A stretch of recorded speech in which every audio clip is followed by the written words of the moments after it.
In this video, I'll show you how to customize a workflow in Jira. First, log into Jira and open the project you want to customize. Next, go to Project Settings and select Workflows. Now open the workflow you want to change and choose Edit. After that, add or modify statuses to match your team's process, such as To Do, In Progress, In Review, or Done. Next, create or update the transitions that control how issues move between those statuses. Now, select a transition if you want to add conditions, validators, or actions. After that, review the workflow from start to finish and make sure each status connects correctly.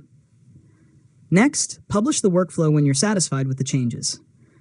Keep in mind that some Jira projects may use shared workflows, so your changes could affect other projects using the same workflow.